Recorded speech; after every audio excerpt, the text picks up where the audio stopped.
The Arab coalition has found and destroyed 5 naval mines over the past 24 hours. The coalition said it has seen an increase in the Al-Houthi militia's activity in planting naval mines in the southern parts of the Red Sea and the Bab el-Mandeb Strait in recent weeks. The coalition said in a statement, the planting of mines by the Al-Houthi militias poses a serious threat to the shipping and international trade routes.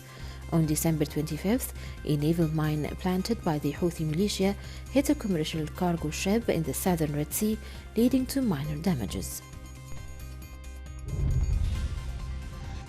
Police said the magnet-attached improvised explosive device exploded targeting a security forces vehicle in Kuala Lumpur area in Kabul's PD4 on Monday morning. No casualties have been reported.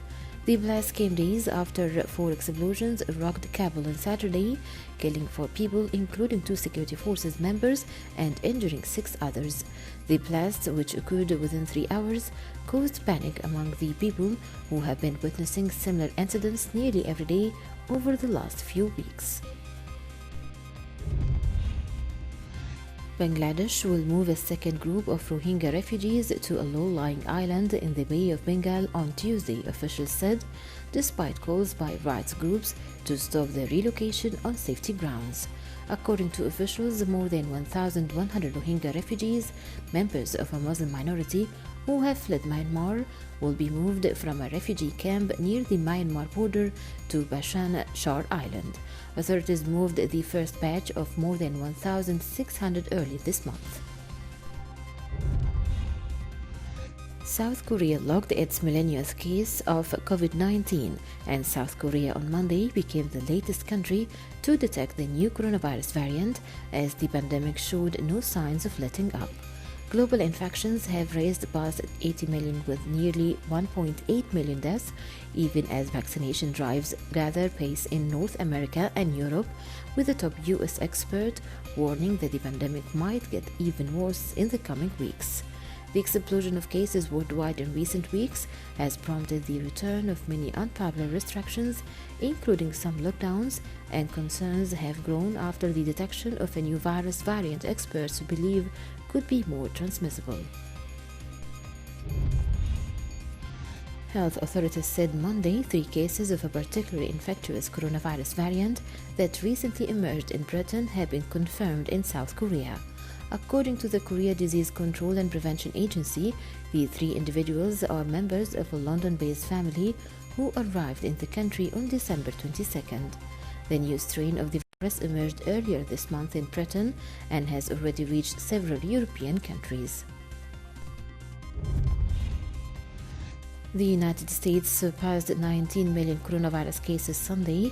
Figures from Johns Hopkins University showed, adding 1 million new cases in less than a week. The U.S. recorded 165,151 new cases on Monday, the Baltimore-based institution said, bringing the overall total to 19,107,675 cases. The grim new milestone comes just 6 days after the U.S. crossed the 18 million case threshold. The U.S. also has a total of 333,096 virus-related deaths. Both the caseload and death toll are by far the highest in the world. Iranian rescue workers have ended their search for survivors on Monday following a series of avalanches that killed 12 people in a mountainous area north of the capital. The avalanches struck in 4 different areas on Friday, following strong winds and snowfall a day earlier. The Alborz mountain range, where the avalanches occurred, is a popular weekend destination for hiking and climbing. Some 34,000 homes in central and eastern France are without electricity on Monday after winter storm Bella struck. The regions of Auvergne-Rhône-Alpes and Bourgogne-Franche-Comté, as well as Alaska, were particularly affected. Massive snowfall is expected in parts of the country. A fishing boat sank in the northern Barents Sea, leaving 17 people missing. Russian news agencies reported Monday citing emergency services. According to Interfax, 5 rescue vessels were searching for survivors, but only 2 people have been rescued so far out of a 19-member crew. The emergency services were quoted saying that ice accumulation led to the sinking of the vessel.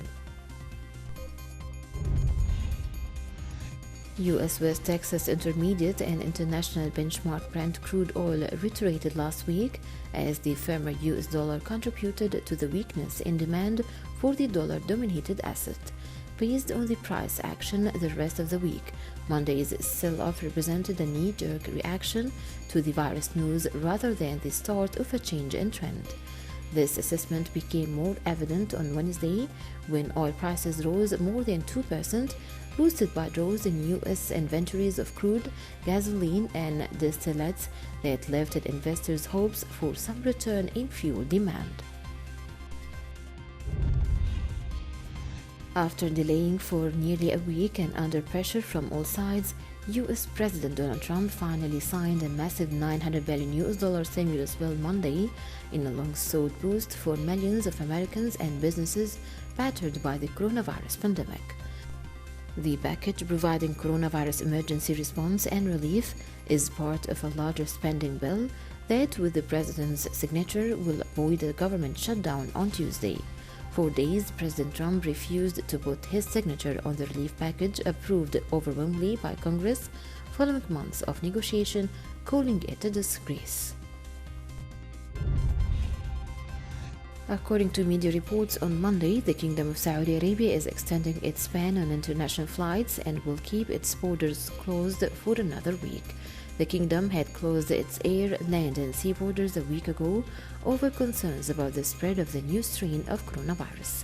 However, cargo and emergency evacuation flights have been exempted from the flight ban, according to officials, adding that these measures will be re-evaluated based on Health Ministry's recommendations and the latest pandemic updates. Luka Doncic scored 24 points and the Dallas Mavericks led by NBA record 50 points at halftime in a 124-73 rout of the Los Angeles Clippers on Monday. Josh Richardson added 21 points and Tim Hardaway Jr. had 18 points for the Mavericks. The Clippers trailed 77-27 at halftime, with their 50-point deficit being the largest at the break in the shot clock era, which began in 1954-1955. The Clippers opened with victories over the defending NBA champions Lakers and Denver. Greg Norman said on Monday that he is back in hospital in Florida after the Australian golfing great tested positive for COVID-19. Norman, whose 2 major titles came at the British Open in 1986 and 1993, had said he tested negative at the exhibition PNC Championship in Orlando from December 19th to 20th, but began to experience fever, joint and muscle aches later in the week. He went into hospital on Christmas Day and returned home to self-isolate on Saturday while awaiting the results of another test. Sydney, one of the world's first major cities to welcome each new year with a public countdown featuring a fireworks display over its well-known opera house, has banned large gatherings that night amid an outbreak of the coronavirus. A mid-December resurgence of COVID-19 in the city's northern beach suburbs has grown to 125 cases after 5 new infections were recorded on Monday. About 250,000 people there must stay in strict lockdown until January 9th. That has led to further restrictions of the already toned-down plans for the New Year's Eve. New South Wales Premier banned most people from coming to Sydney's downtown that night and limited outdoor gatherings to 50 people.